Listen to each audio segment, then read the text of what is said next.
Zelensky named scenarios where Putin could defeat Ukraine. Special forces strike Savasleyka airfield in Russia, damaging 2 aircraft.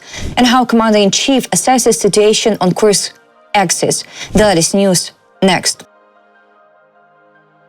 President Volodymyr Zelensky stated that right now, the Russian dictator Vladimir Putin cannot win the war against Ukraine.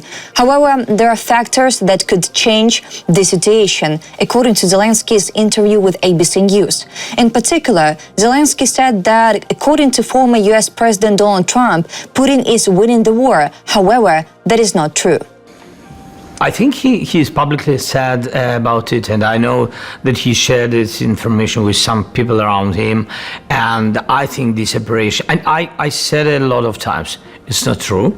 Not true, I mean, this not about his words, yes, just to be understandable, yes, about the real situation. It's not a victory when you really spend 1 million people forgetting some thousands of kilometers. It's not a victory. Zelensky explained that this is an initiative based on a large number of people and weapons, adding, "This initiative in your hands, but this is not a victory." And I said it to President Trump. You will see, this is not a victory. The Ukrainian president noted that if the US and Europe stop helping Ukraine and pull out of the situation, then Russia may have a chance to win. At the same time, he emphasized that even without partners, it was hard for the Russians to occupy Ukraine at the very beginning of the war. So it's impossible for Putin, in such circumstances where we are, to win this war if there will be unity in the world and they will be on our side. It's impossible. So he can win only if it's very, very long war, a lot of many years, and without sanctions. According to Zelensky, this is exactly what Putin wants, because he needs money for the war and he wants to stay in the Kremlin until death. However, based on what has happened, Putin was given money for the war. Yes, this is his goal. That's why he wants to occupy us, to destroy us. His economy depends exactly on oil, on the energy sector, and we need to put sanctions as quick as possible. We lost a lot of years. And they could to put on energy and price caps on oil, $30 we need for them, $30, not more, and we lost 3 years. We gave them this money. Ukrainian president added that Russia sold a large volume of energy to China, India, Brazil, and other countries.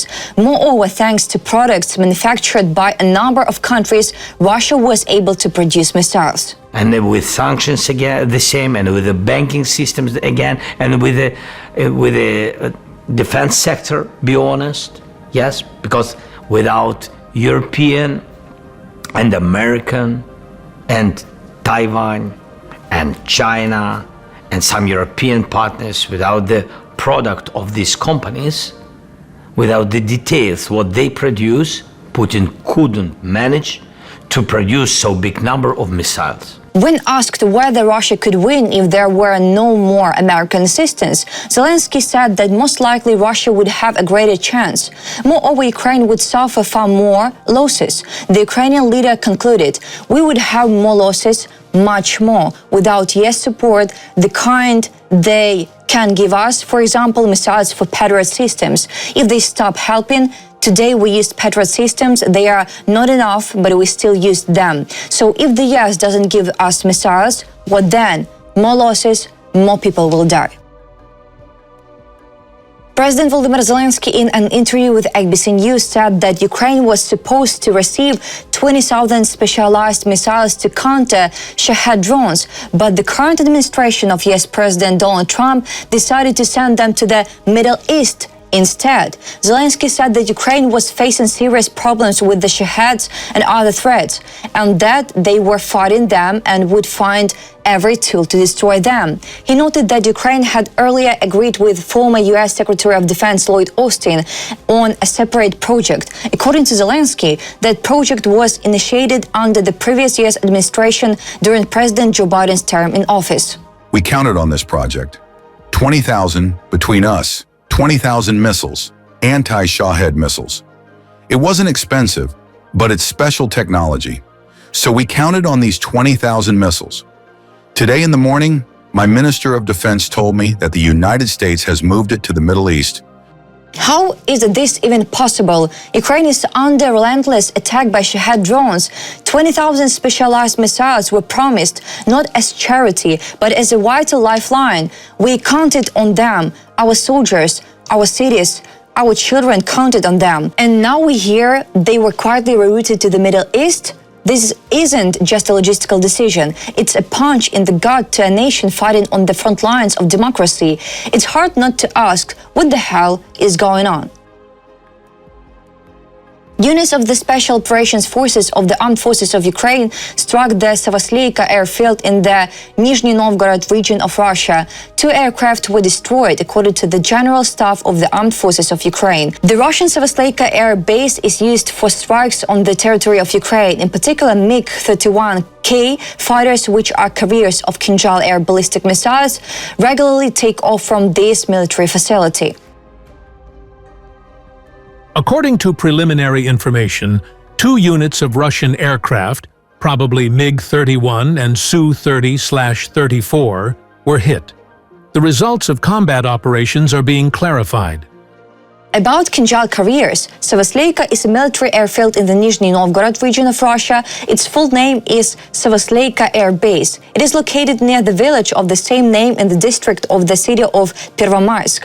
The airfield is used by the Russian armed forces, in particular to deploy and train combat aircraft crews. Since 2022, MiG-31Ks have been used by Russia to launch Kinzhal missiles, which are considered highly vulnerable to air defense due to their hypersonic speed. MiG-31s are often based or temporarily relocated to airfields in northern Russia, including Savasleyka and Belarus. The appearance of MiG-31s in the air is often detected by Ukrainian air defense as a potential threat of missile launch. On the morning of June 9th, the Ukrainian Air Force reported a missile threat throughout Ukraine due to the takeoff of the MiG-31K. Sometime later, it was reported at 9 a.m. that the Kinzhals were heading toward the Rivne region. Later, it was reported that 3 explosions were heard in the Rivne region. There will be no safe scars left for Russia. Every airfield they used to terrorize Ukrainian cities, every MiG, every Kinzhal carrier is now a legitimate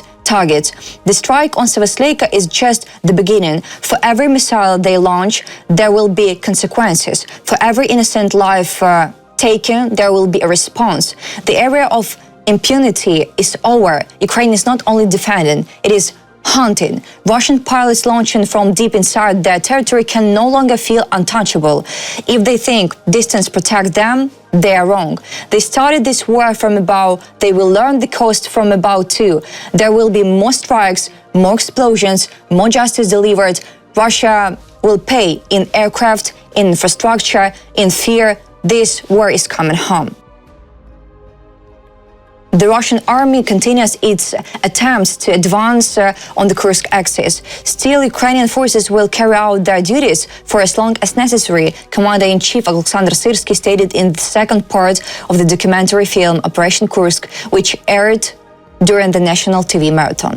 I wouldn't talk about any deadlines or a final stretch, because as we can see, despite everything, Russia continues to intensify pressure in this direction. So as military personnel, we will do our job for as long as the situation requires. About situation in Kursk region, the Ukrainian armed forces have been conducting operations in Russia's Kursk region for nearly a year. Recently, Ukrainian defenders repelled 11 Russian attacks in the Kursk direction. Russia also carried out 11 airstrikes using 13 guided bombs and conducted 127 shelling attacks. On May 29th, the State Border Guard Service of Ukraine reported that Russia had been amassing forces in the Kursk region for several months, and by now these forces are sufficient for a potential offensive in the Sumy region. As of May 30th, the situation on the Sumy border remains tense. Evacuations are ongoing and conditions along the contact line are constantly shifting. That's all for today. Thanks for watching this video. Like and subscribe.